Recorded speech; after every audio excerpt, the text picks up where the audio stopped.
बिहार में public transport में अश्लील गाना बजाने पर सीधे गाड़ी का परमिट ही रद्द करने का आदेश जारी हुआ है। लेकिन सवाल है कि जिस भोजपुरी इंडस्ट्री में करीब 80% छोटे बड़े सिंगर अब भद्दे आपत्तिजनक वाले शब्दों के साथ ही गाने बनाते हैं, वहां अश्लीलता पर संपूर्ण बैन कब लगेगा?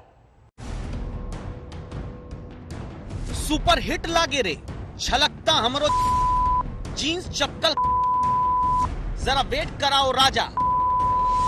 जिनके शब्द बोलने में ही बीप करना पड़ जाए, वो पूरे के पूरे अश्लील गाने बजते रहते हैं। जैसे हाजीपुर की पुलिस लाइन में और नेताओं के मंच तक।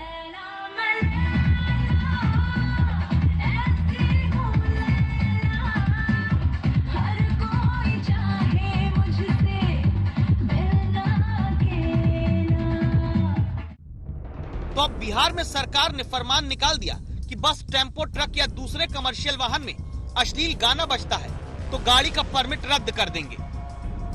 राज्य सरकार ने पब्लिक ट्रांसपोर्ट में बजने वाले अश्लील गानों पर प्रतिबंध लगाने का फैसला 2018 के राज्य परिवहन प्राधिकार की बैठक में ही किया था, लेकिन उस कानून का सही से इस्तेमाल नहीं किया गया।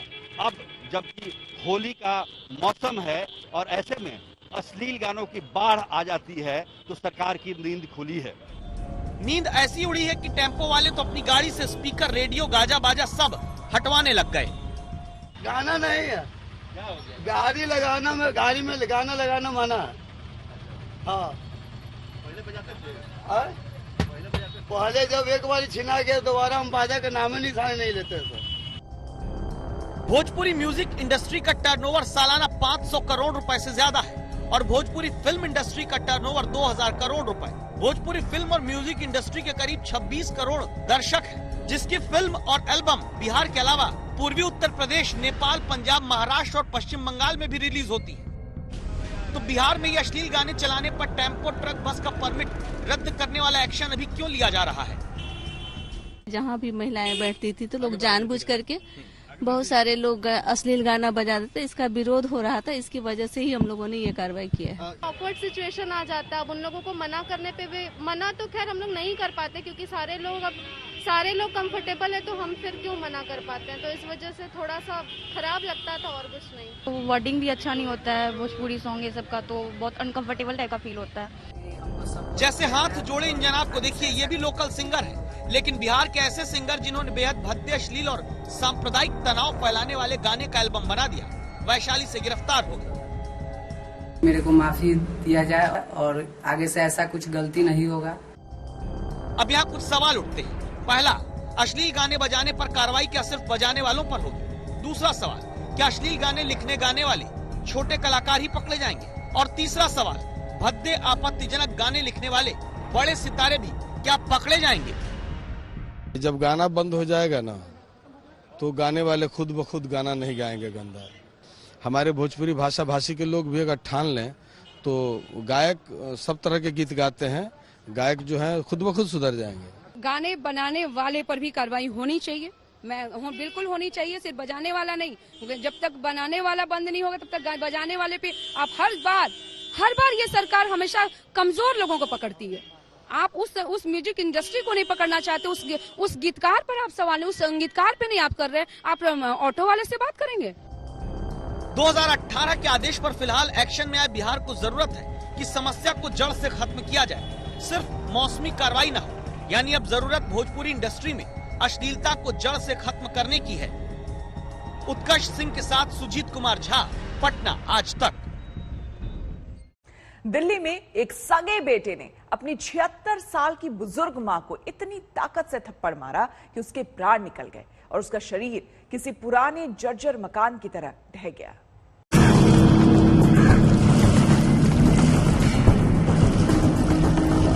धरती और नदियों को भी मां कहने की संस्कृति वाला देश भारत, जहां अब ये वीडियो चुभता हुआ सवाल पूछता है, क्या बुजुर्गों को लेकर सम्मान का सीना समाज में छलनी होता जा रहा है? जिस देश में कहा गया कि पुत्र कुपुत्र हो सकता है, लेकिन माता कभी कुमाता नहीं हो सकती, वहां एक मां पर अपने ही बेटे के हाथों हुए हमले का वीडियो इसी बात को सत्य स्थापित करता नजर आता है। लेकिन सवाल है ऐसा हमला बेटे ने ही मां पर क्यों किया, जहां मां ने दम तोड़ दिया। तारीख 15 मार्च, वक्त दोपहर 12:35, जगह बिंदापुर, दिल्ली। इस वीडियो में घर के बाहर खड़े 3 लोग हैं। रणवीर नाम का बेटा, बहू और 76 साल की बुजुर्ग मां अवतार कौर। 57 सेकंड के वीडियो में थोड़ी देर में बेटा घर की डोरबेल बजाता दिखता है। फिर बेटा बहू मिलकर मां से कुछ बहस करते नजर आते हैं। लेकिन ये यहाँ क्यों खड़े हैं, संवाददाता अरविंद ओझा से सुनिए। 15 मार्च को बेटे रणवीर का किराएदार से पार्किंग को लेकर झगड़ा हुआ था। इसको लेकर दिल्ली पुलिस को बकायदा पीसीआर कॉल भी की गई थी। पुलिस की टीम जब यहां पर पहुंची तो पुलिस को बताया गया कि मामले को सुलझा लिया गया है। पुलिस जब यहां से रवाना हुई तो उसके बाद सास, बहू और बेटे आपस में बातचीत करते हुए सीसीटीवी कैमरे में दिखाई दे रहे हैं। 36वें सेकंड पर बुजुर्ग मां कुछ कहती दिखती है। 4 सेकंड बाद बहू बोलना शुरू करती है। 44वें सेकंड में बहू पति की तरफ इशारा करके कहती है और फिर तुरंत इसके बाद बेटा रणवीर 76 साल की मां पर हमला कर देता है।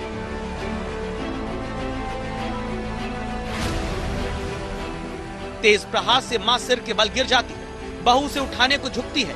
बेटा अपनी बेसुध होकर गिरी मां को उठाने तक तुरंत नहीं झुकता।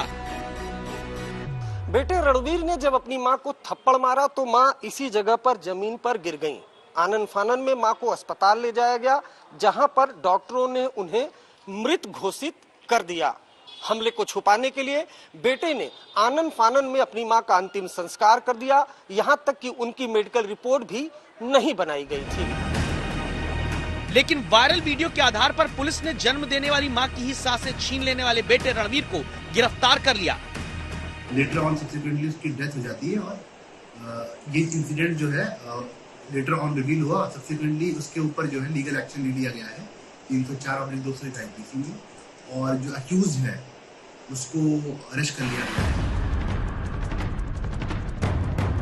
मां अवतार कौर का ये घर, जिसके बाहर बेटे ने सीसीटीवी कैमरे लगवा कर लिखवा दिया कि ये घर सीसीटीवी कैमरों की निगरानी में है, लेकिन वही बेटा अपनी मां का ख्याल रखने वाली निगरानी नहीं कर सका। तो हमला किस वजह से किया गया? हमले वाली जगह पहुंचकर संवाददाता अरविंद ओझा ने मृतक बुजुर्ग की बहू से पूछा, किस चीज के लिए गुस्सा आ गया था आपके हस्बैंड को, ये बता दीजिए सिर्फ। वो तो हमारे प्रॉपर्टी का मैटर था। मां को मारने वाला बेटा पकड़ा गया तो क्या कहानी सिर्फ इतनी है, या फिर बुजुर्गों के लिए अपनों से ही खतरे का यह अंदेशा समाज में चारों तरफ फैला है? क्योंकि इसी हफ्ते महाराष्ट्र के अकोला में सगी बेटी ने प्रॉपर्टी में कुछ रुपए के विवाद पर मां को मार दिया।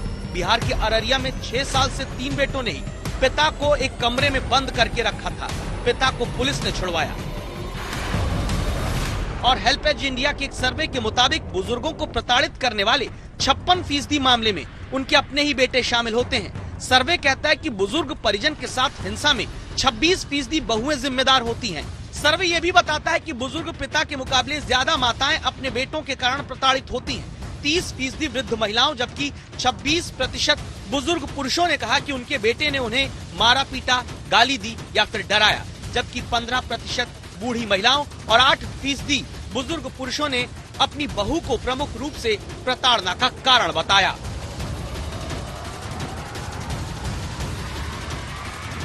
जिस दौर में संस्कृति की चिंता के नाम पर सियासत होती हो, उसी वक्त में बुजुर्गों के सम्मान की संस्कृति पर दिखता खतरा चिंता की बात है। जरूरी है कि समाज के भीतर से ही इसके खिलाफ दस्तक हो।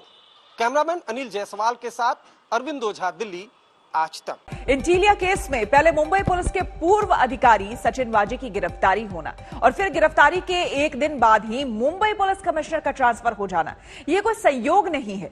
इस ट्रांसफर को इंटीलिया केस से अलग करके नहीं देखा जा सकता है। बीजेपी पहले से ही इस केस पर परमबीर सिंह के इस्तीफे की मांग करती रही है, क्योंकि एनआईए की जांच में ऐसे कई सबूत मिले हैं जिनकी वजह से शक की सुई परमबीर सिंह की तरफ भी घूम रही है।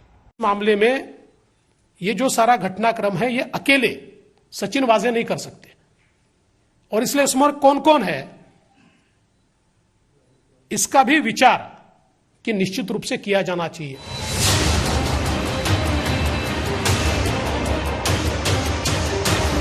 एंटीलिया केस में मुंबई पुलिस के पूर्व अधिकारी सचिन वाजे की गिरफ्तारी के एक दिन बाद मुंबई पुलिस कमिश्नर परमबीर सिंह का तबादला। जाहिर है एंटीलिया केस से इसका कनेक्शन है, क्योंकि जब से एनआईए ने इस केस की जांच शुरू की थी तब से परमबीर सिंह पर शक की सुई घूम रही थी। इसकी एक नहीं कई वजह। पहली वजह तो खुद सचिन वाजे और परमबीर सिंह की केमिस्ट्री। जैसे कि एंटीलिया के विस्फोटक कांड में गिरफ्तार सचिन वाजे परमबीर सिंह को ही रिपोर्ट करते थे। 16 साल बाद सचिन वाजे को अदालत के आदेश के खिलाफ जाकर बहाल करने का फैसला भी परमबीर सिंह का था।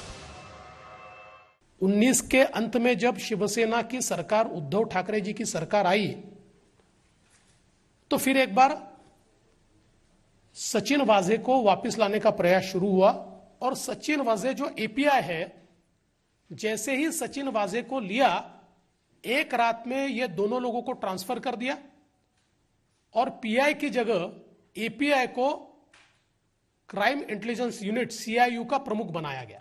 सीपी के बाद अगर किसी का कद मुंबई पुलिस में था तो सचिन वाजे का था। सूत्रों के मुताबिक सचिन वाजे ये बात तो कबूल कर रहा है कि वो इस साजिश का एक हिस्सा है, लेकिन उसके साथ इस साजिश में कौन कौन से वरिष्ठ अधिकारी शामिल हैं, उनकी भूमिका के बारे में सचिन वाजे ने चुप्पी साधी है।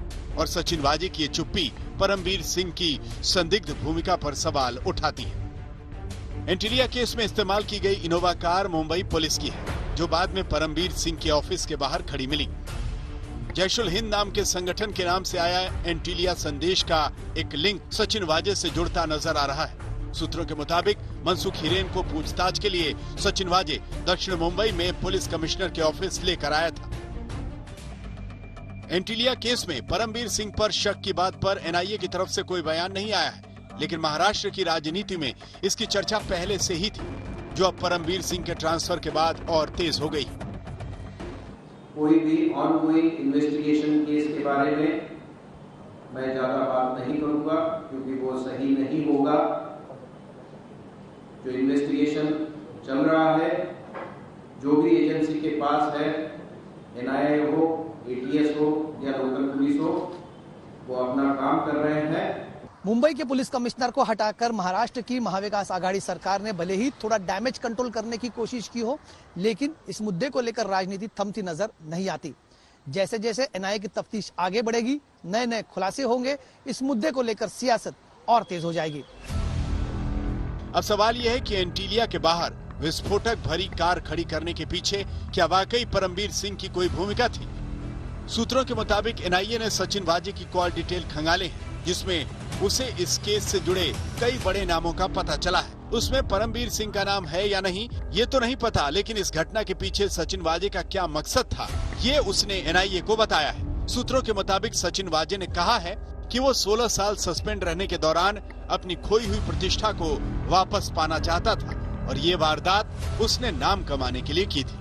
हालांकि एनआईए सचिन वाजे के इस जवाब से संतुष्ट नहीं है। एनआईए इस बात को मानने के लिए तैयार नहीं है कि अकेले सचिन वाजे इतनी बड़ी साजिश का इकलौता सूत्रधार हो सकता है। एनआईए ने जब सचिन वाजे को पूछताछ के लिए बुलाया था और 12 घंटे बाद जब उनको गिरफ्तार किया, तब वो अपना मोबाइल फोन लेके नहीं आए थे। लेकिन 2 दिन बाद एनआईए की टीम ने सीआईयू के ऑफिस में रेड कर उनका मोबाइल फोन, आईपैड और साथ ही जो डीवीआर है साकेत सोसाइटी का, वो जब्त किया। लेकिन अब इन पूरे जो डिजिटल एविडेंसेस है उसके साथ छेड़छाड़ की गई है और उसका जो डेटा है उसे डिलीट किया गया है। अब एनआईए पूरी तरीके से फॉरेंसिक डिपार्टमेंट की जो जांच रिपोर्ट होगी वो कितना इसके अंदर से डेटा रिकवर कर पाते हैं उस पर निर्भर है।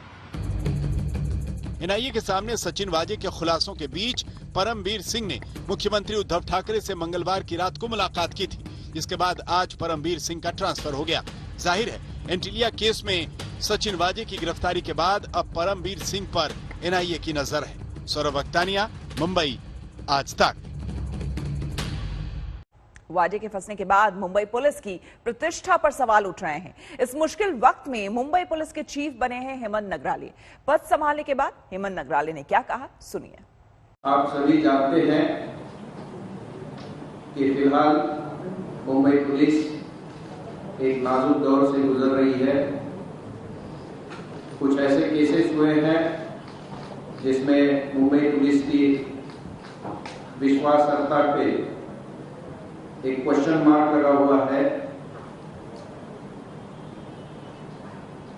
कोई भी ऑनगोइंग इन्वेस्टिगेशन केस के बारे में मैं ज्यादा बात नहीं करूंगा क्योंकि वो सही नहीं होगा।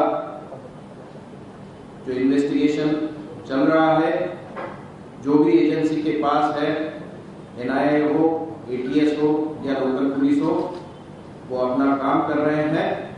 क्या 25 फरवरी को जब अंबानी के घर के बाहर विस्फोटक से भरा गाड़ी खड़ी थी, उसके आसपास सचिन वाजे मौजूद थे? ये सवाल इसलिए खड़ा हो रहा है क्योंकि वहां सीसीटीवी में एक पीपीई किट पहने शख्स की तस्वीर कैद हुई है। अब ये पीपीई किट वाला शख्स क्या सचिन वाजे ही है, इसकी जांच की जा रही है। एंटीलिया केस में एनआईए की शक की सुई सीधे सीधे सचिन वाजे पर जाकर रुक रही है। अभी तक की जांच यही इशारा कर रही है कि अंबानी के घर के बाहर विस्फोटक से भरी गाड़ी खड़ी करने वाला कोई और नहीं बल्कि सचिन वाजे ही है। ये तस्वीर 25 फरवरी की रात की है, जब एंटीलिया के बाहर विस्फोटक से भरी स्कॉर्पियो कार पार्क की गई थी। हालांकि सीसीटीवी फुटेज में एक शख्स पीपीई किट जैसे पहनकर निकलते हुए दिखाई दे रहा है। हालांकि सीसीटीवी फुटेज में इस शख्स का चेहरा दिखाई नहीं दे रहा है। कोरोना के इस काल में सड़क पर पीपीई सूट पहनकर निकलना कोई शक पैदा नहीं करता, लिहाजा साजिशकर्ता ने इसका भरपूर फायदा उठाया। पर अब सवाल ये है कि ये कैसे साबित होगा कि पीपीई सूट के अंदर सचिन वाजे है, क्योंकि सूट ने चेहरे को छुपा रखा है। तो बस इसी सच को जानने के लिए एनआईए ने यह तस्वीर फॉरेंसिक जांच के लिए भेजी है। फॉरेंसिक टीम से कहा गया है कि वो सचिन वाजे के चलने फिरने के तौर तरीके, चलने के दौरान उनके हाथ और पांव के मूवमेंट, उनके पूरे शरीर की छोटी से छोटी हरकतें चेक करें। सचिन वाजे की असली तस्वीरों से मकसद ये पता लगाना है कि सचिन वाजे कैसे चलते हैं, चलते वक्त उनके हाथ और पांव का मूवमेंट कैसा होता है, उनका शरीर कितना और किस तरफ झुका होता है। यानी कुल मिलाकर उनके वॉकिंग पैटर्न की जांच करनी है। अगर वॉकिंग पैटर्न सीसीटीवी की इस तस्वीर से मेल खा गया तो मान लीजिए कि पीपीई सूट पहने ये शख्स कोई और नहीं बल्कि सचिन वाजे है। ये सोची समझी साजिश के तहत मनसुख हिरन को उसके बाद किसी और ने इंट्रोगेट नहीं किया। तीनों दिन मनसुख हिरन को वाजे ही इंट्रोगेट कर रहे थे और उनके इंट्रोगेशन के बाद मनसुख को वाजे ने ही यह बताया कि भाई तुमको और एजेंसीज इंट्रोगेट कर सकती है, इसलिए एक कंप्लेंट कर दो। और अपने पहचान के लॉयर के पास वो खुद मनसुख को लेकर गए और मनसुख से कंप्लेंट करवाई कि मुझे अलग अलग लोग बुलाते हैं, मेरी बड़े पैमाने पर मुझे पुलिस से तकलीफ है। और जैसे ही ये साबित हो गया तो फिर इस सवाल का जवाब अपने आप मिल जाएगा कि 25 फरवरी की रात 100 नंबर पर कॉल करने के बाद लोकल पुलिस से भी पहले सचिन वाजे मौके पर कैसे पहुंच गए थे। यानी एनआईए के शक के हिसाब से सचिन वाजे पहले खुद स्कॉर्पियो लेकर आए, स्कॉर्पियो पार्क की, इनोवा में बैठे, थोड़ी दूर गए और फिर पीपीई सूट उतारा और वापस दोबारा सचिन वाजे बनकर मौके पर आ गए। सौरभ वक्तानिया के साथ दिव्येश। ममता बनर्जी ने आने वाले चुनाव के लिए जनता के सामने अपना पिटारा खोल दिया है। टीएमसी के घोषणा पत्र में इस बार वादों की भरमार है। घोषणा पत्र में हर वर्ग, हर जाति और हर समुदाय को साधने की कोशिश की गई है।